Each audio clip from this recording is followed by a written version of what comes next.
cái bài pháp thoại cuối cùng vào tháng 4 thì chúng ta đã học cái bài đó là bài 29 trong 38 cái pháp hạnh phúc mà Đức Phật dạy cho chúng ta cách thực tập như thế nào để có được niềm hạnh phúc. Thì Đức Phật đã dạy trong bài kinh 38 pháp hạnh phúc mà mình đã học được 29. Thì sư hỏi rằng quý vị có nhớ là 29 là mình nói về cái đề tài gì không? Thì chị Đương có trả lời đó là khi chúng ta phục vụ chư tăng ni, chúng ta đến thăm, viếng thăm và phục vụ chư tăng ni, đó là cái chân hạnh phúc của chúng ta.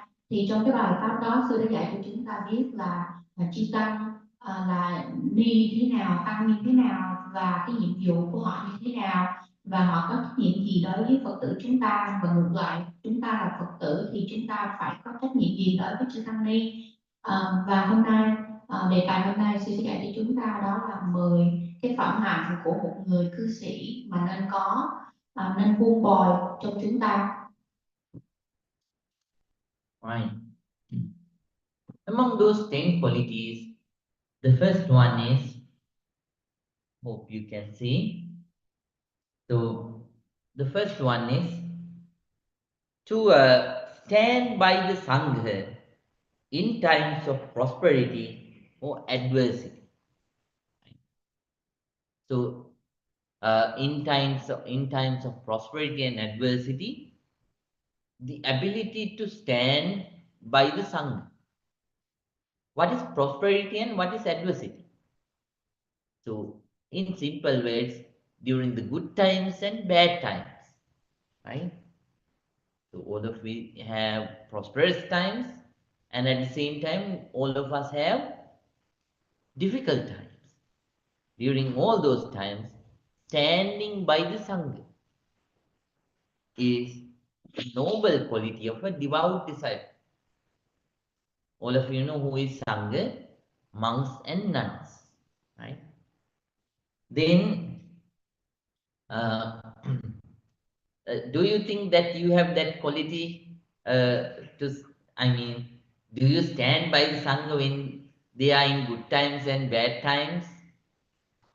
Dạ, và trong 10 cái phẩm hạnh mà một người Phật tử tại gia nên buông bồi để có được, điều thứ nhất đó là chúng ta nên buông bồi cái phẩm hạnh là khi mà tăng đoàn.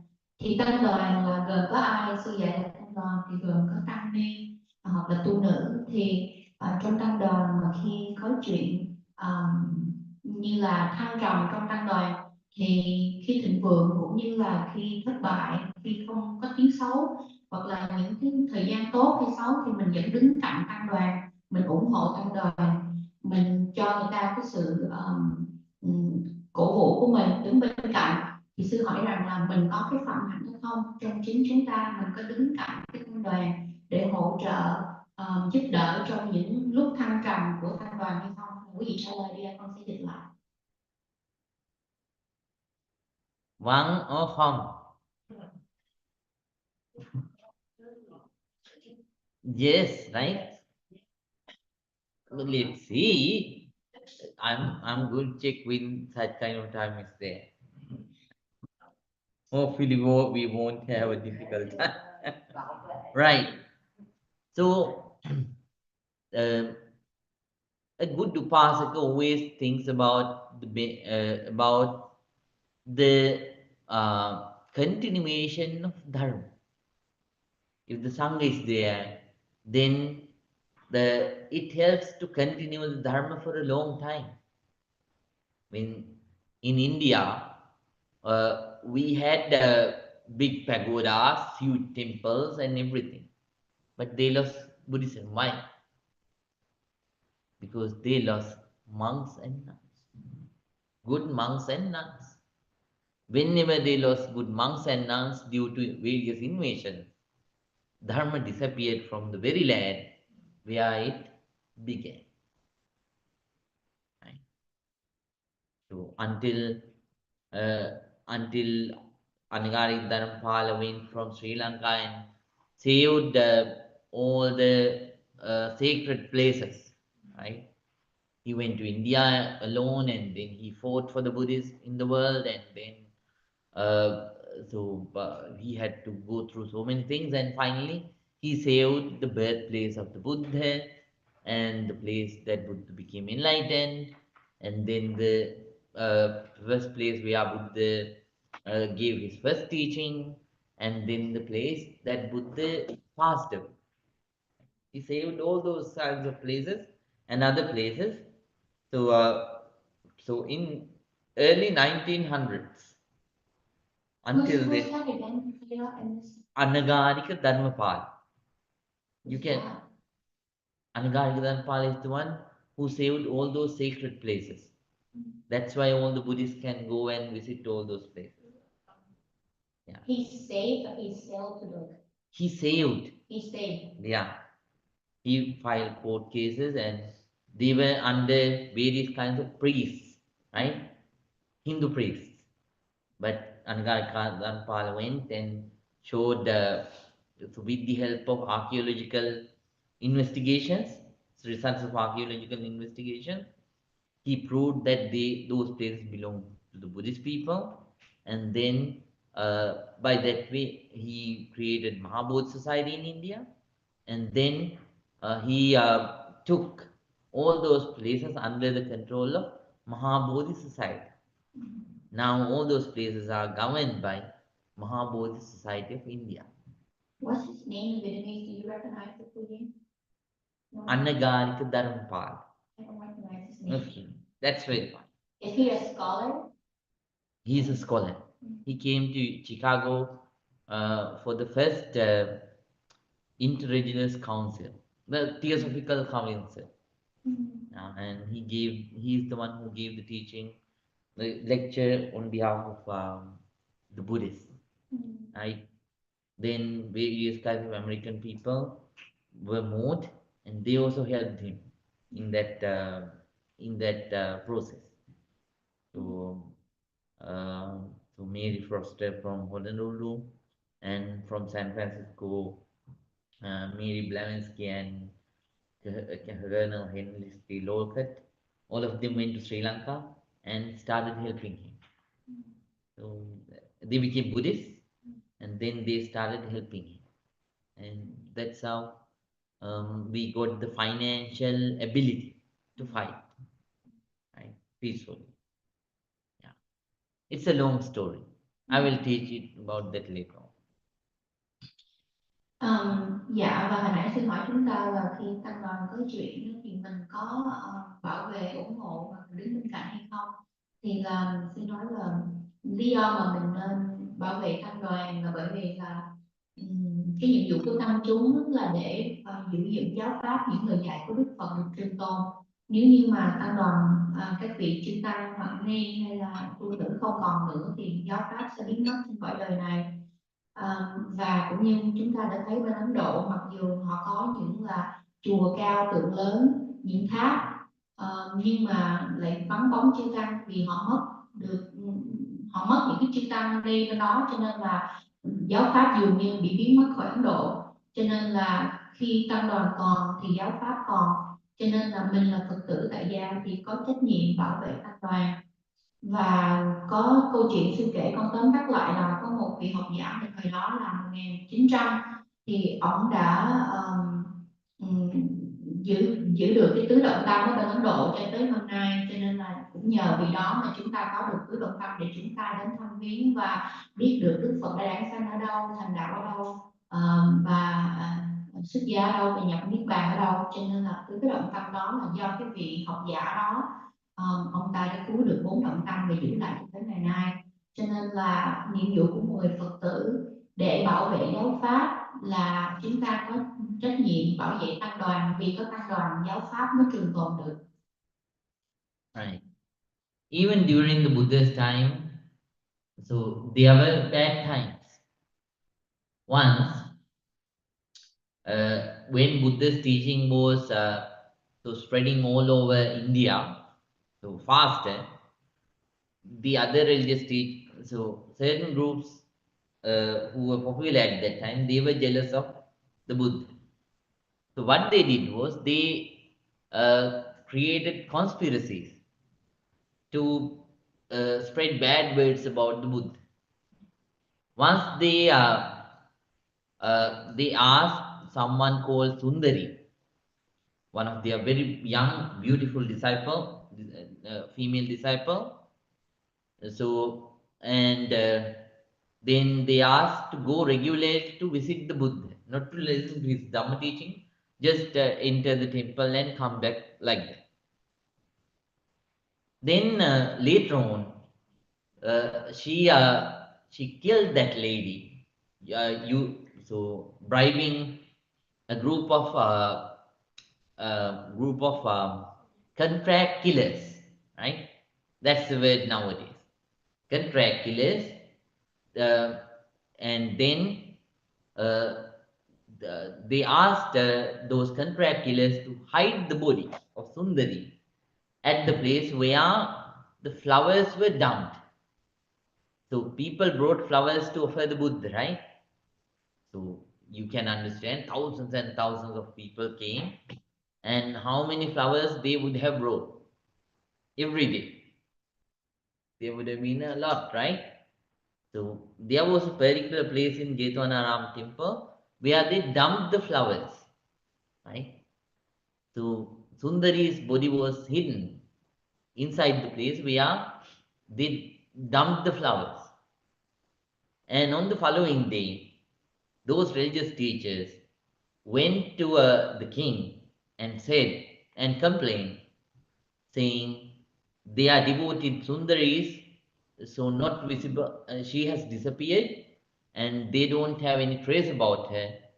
Um, the last time that somebody saw her was entering, saw her was entering the Jetavanaram temple. Right? She was entering the Jetavanaram temple when she was last seen. At that time, the at that time, uh, the royal guards they checked the whole area, and finally, one of those contract killers who participated as a volunteer took them to the uh, so flower dumping area and showed them the body just as he discovered it, right? Then those people took those religious people, they took the body of Sundari and started parading all over Savat, saying, "Oh, this is the nature of Buddha and his disciple. They look like saints, but these are the stuff that they do in closed doors, right? They have killed and abused Sundari and dumped her. After killing her, they have dumped Sundari inside their own flower dumping site. Right? Sundari, beautiful lady, Sundari. Dạ, và sư kể mình nghe một câu chuyện về thời Đức Phật. Thì lúc đó Đức Phật giảng pháp của ngài thì rất là nhiều ngoại đạo ở thời đó họ rất là ganh tị với Đức Phật, và họ lập ra những mưu mô để hãm hại Đức Phật, nghi nói xấu Đức Phật. Thì một lần nọ thì những cái vị Bà La Môn này họ đã mướn một cái nhóm cướp mà chuyên giết người đó, là giết mướn giết thuê đó, để tạo một cái mưu mô này để hãm hại Đức Phật. Thì họ cho một cái cô này Sudeli đi vào cái chùa Kỳ Viên Tịnh Xá nơi mà Đức Phật đang ngự đó, và cô ra vào rất là thường xuyên, dường như là hàng ngày. Và cô đến đó thì một ngày nọ là cô đến đó mà không có ra nữa, là bởi vì cái nhóm cướp này đã được lệnh từ những ông Bà La Môn này là giết cô luôn ở trong đó và giấu xác của cô. Thì họ giấu xác của cô vào cái đống hoa. Thường thì người ta đến người ta gieo hoa cho Đức Phật rất là nhiều, cho nên sau những cái buổi lễ thì hoa rất là nhiều, cho nên là người ta mới dục hoa vào một cái bãi rác ở cái dục hoa đó. Thì người ta dục xác cô này ở dưới cái đống hoa đó và giấu lại. Thì trong lúc đó người ta không thấy cô đi ra khỏi Kỳ Viên Tịnh Xá. Sau cái lần đó thì những ông Bà La Môn này lên báo với quan lính vào thời đó là có cái cô này tên như vậy đi vào Kỳ Viên Tịnh Xá hàng ngày để lắng nghe Đức Phật giảng pháp, mà cái lần cuối cùng cô không có bước ra nữa. thì họ nghĩ rằng cô ta có chuyện, cho nên là mới cho quân lính lại chùa Kỳ Viên Tịnh Xá để lục tìm. Thì trong đó có một cái tên cướp giả dạng, cho nên là cái người cướp này mới chỉ ra cái xác của cô là ở dưới đống hoa đó, cho nên họ tìm được xác của cô. Thì sau khi họ tìm được xác thì họ đã đem cái xác của cô Suleimani này đi vòng quanh cái thành thành Xá Vệ thời đó, và họ nói rằng là các người hãy coi này, Đức Phật là người đã làm cho cô ta bị như vậy. Cô ta đến nghe giáo pháp của Đức Phật và cuối cùng bị giết và giấu xác của cô tại trong cái kỳ viên tịnh xá. Đây là cái hành động xấu xa của Đức Phật, và họ đã đi vòng quanh cái thành phố và rao bán Đức Phật như vậy. Then, you know, there are certain people, they are, even though they show that they are devout only because of the outer stuff, right? But their devoutness is just like a, a dried stick. You know, the dried sticks. You can easily break them. When a small thing happens, their devoutness, their confidence in Buddha, Dhamma, and Sangha, it breaks just like a dry stick breaks, right? You know, so I don't want to mention that Vietnamese Bhante's name. So earlier when that Vietnamese Bhante, but you might know about this. So earlier when that Vietnamese Bhantes was walking here and there and and giving teachings, there were so many people who were so happy about him and so interested in him, and then they started praising that Bhante. But later on, that very Bhante changed and he went to Bodh Gaya and he said he is enlightened. He suddenly said that he is enlightened by coming to Bodh Gaya. And then the people who who knew the dharma, and then at the same time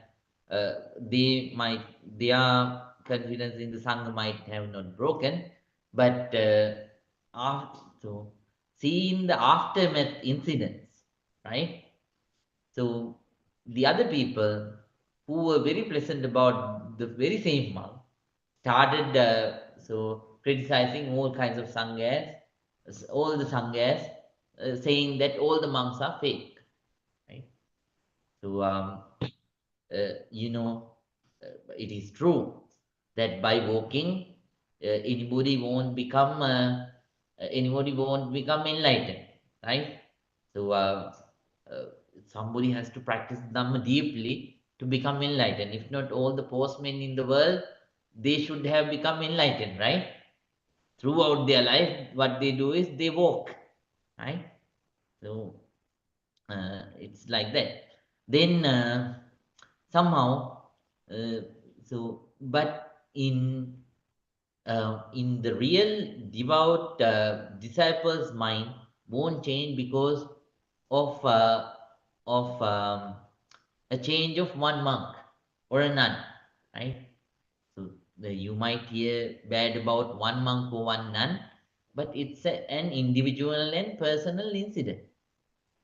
There are great monks, great nuns who actually practice dedicated.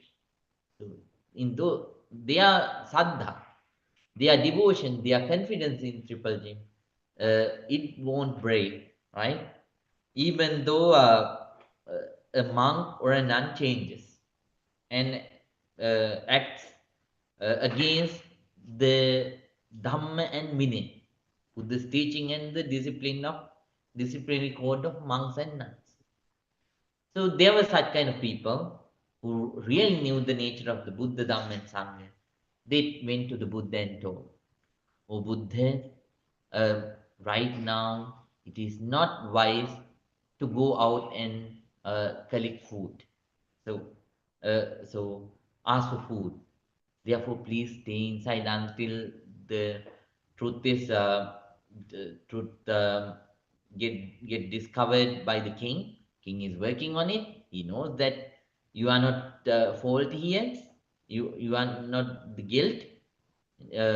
So you are not guilty here. So he's working hard. Until then, we'll bring you dana. Please stay inside the temple until the truth comes out.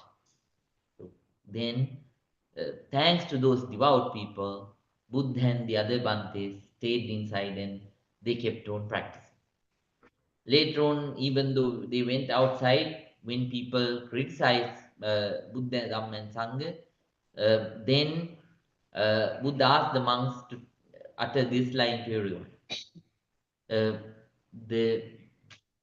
The untruth won't stay won't stay there forever. One day the truth will come out, and then the untruth will disappear. So time went by, and later on the royal guards discovered who did it, and then the king ordered all of them. So all those contract killers and the other religious teachers who conspired to do that to be executed later on, right? So at that time too, the Buddha's teaching, and the Sangha was survived thanks to those wise, devout, devout and dedicated disciples. Right? But then Yes. I want to ask about the example you mentioned. Bhante. Yes. Is that a true story? That's a true story. Okay. Did he claim himself enlightened, or people thought he was enlightened? Did he claim himself? Yeah. So that's what I heard. He Because claimed himself. uh, All right. if you didn't say that, then that's very fine. No, I wasn't. I never heard about the story. All right. I'm not sure who you're referring to. Dạ, và sư nói chúng ta là khi mình là một người Phật tử có niềm tin nơi Tam Bảo và hết lòng ủng hộ Tam Bảo, ủng hộ chư Tăng trong tăng đoàn, thì nhưng mà thường đó là cái sự hết lòng của mình á, nó chỉ như là một cái cọng lúa thôi. Mình nói mình hết lòng, nhưng mà đó là chỉ là bên ngoài. Bởi vì khi có chuyện là mình đứt dễ dàng, như đứt cái niềm tin dễ dàng như là một cái cọng lúa bị dễ bẻ vậy đó. Thì sư nói kể một câu chuyện cho chúng ta nghe là trong cộng đồng Việt Nam thì chứ không có nói tên, nhưng mà có một cái vị sư ấy khi mà cái thời thăng hoa nhất của sư đó là sư đã giảng pháp hay, rồi người ta cũng rất là hoan nghênh, người ta rất là vui và ủng hộ vị sư này. Cho đến một ngày mà vị sư này không có, vị sư này tự nhận là mình là một người giác ngộ, thì những người Phật tử vào thời đó khi mà họ có học và hiểu pháp á, thì họ biết rằng chư Tăng không có thể nào mà tự nhận là mình là người giác ngộ, cho nên là biết là cái vị Tăng này chưa đến, nhưng mà có thể là nói rằng là mình là người có sự giác ngộ, cho nên là từ một cái người Tăng mà họ kính nể thì trở thành một vị Tăng mà họ bắt đầu họ có những lời chỉ trích không có hay. Thì lời sư dạy chúng ta là mặc dầu là trong tăng đoàn có một vị Tăng như vậy, hay là một người tu nữ như vậy, nhưng mà không phải là vì một người mà mình đánh giá cả một cái tăng đoàn.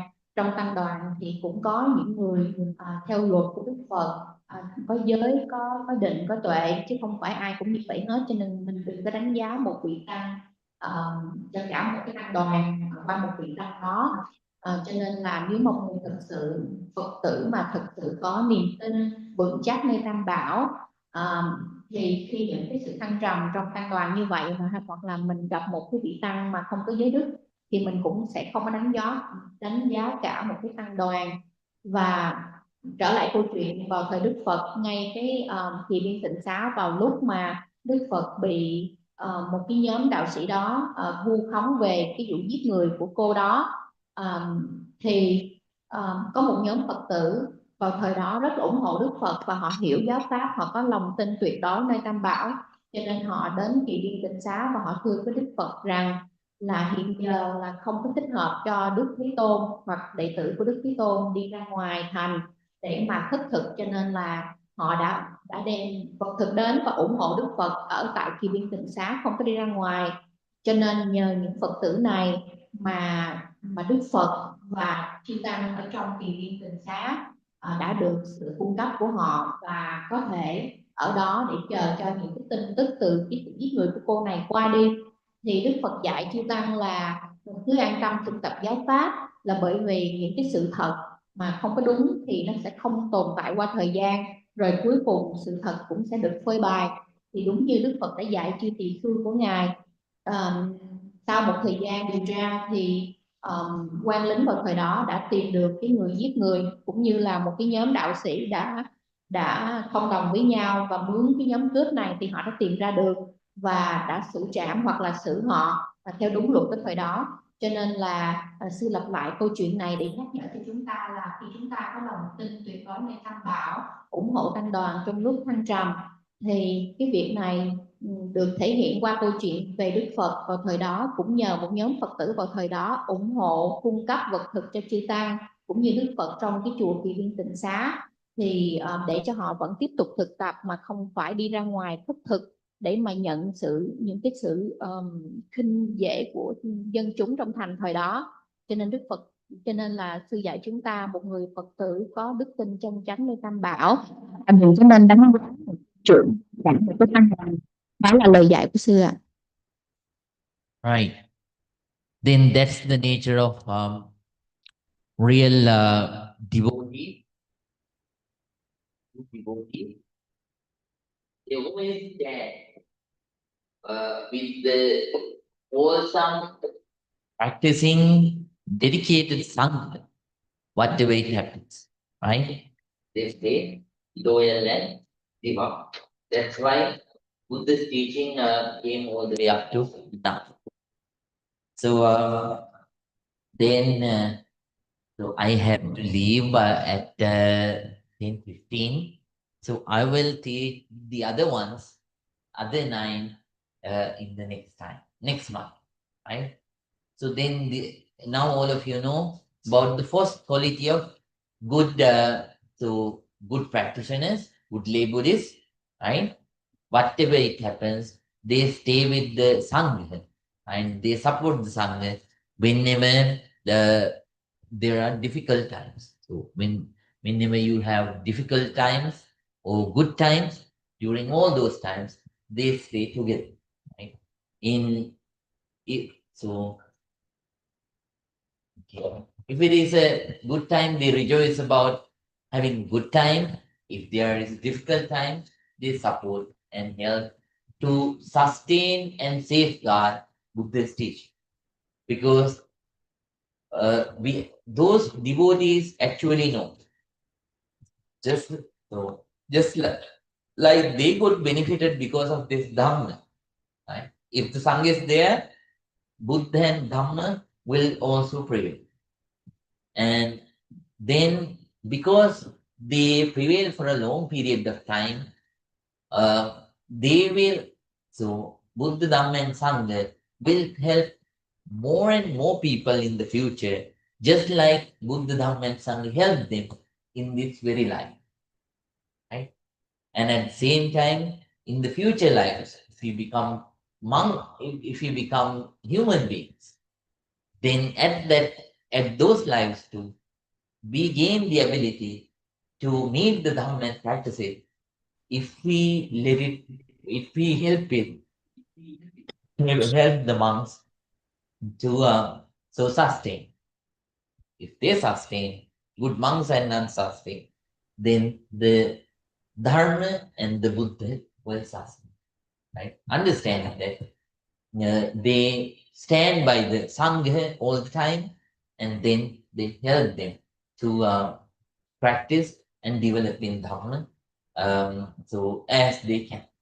Right? Okay. Dạ, và sư dạy rằng là cái phẩm chất đầu tiên mà trong 10 cái phẩm chất mà một người cư sĩ tại gia nên vun bồi, đó là chúng ta cố gắng trong lúc thăng trầm của Phật giáo cũng như là tăng đoàn, thì chúng ta ủng hộ, bảo vệ, đứng bên cạnh, không có bỏ rơi chư tăng, vân vân. Thì sư dạy rằng là khi mà tốt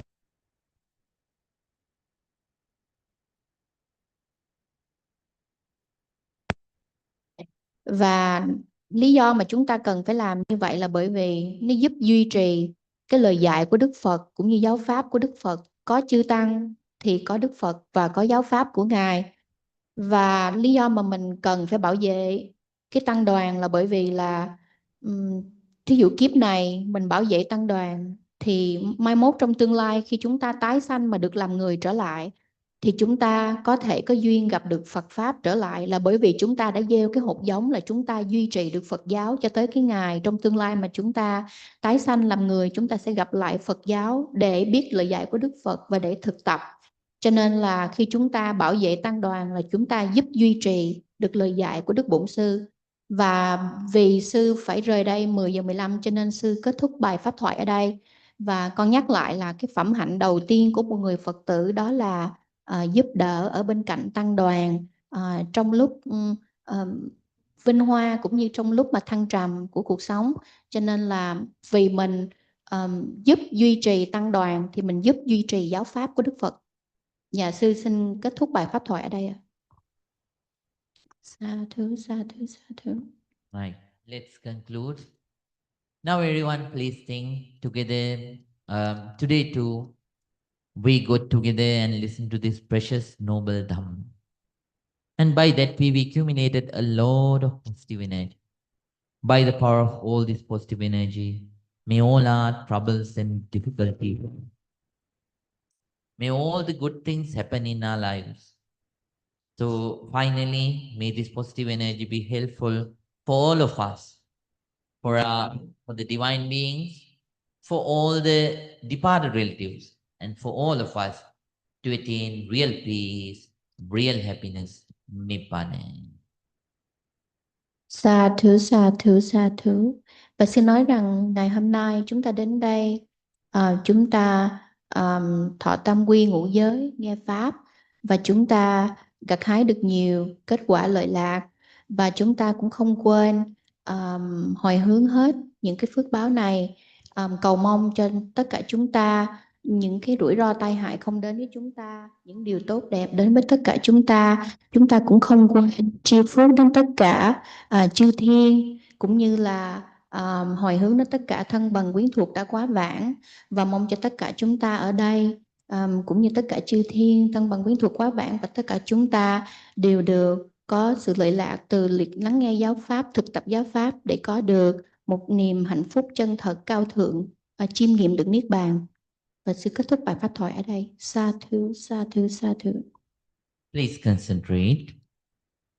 Abhivadana silisse nichang vaddhapachainu chattaro dhamma vadanti ayuvagno sukhang balang ayuradogya sampatti timevacha ato nibbana sampatti iminati samjito. Sadhu, sadhu, sadhu. May all of you be well. May all of you be happy. May all of you be very, very peaceful. Sokihotu. Sadhu, sadhu. Sokihotu. Sokihotu.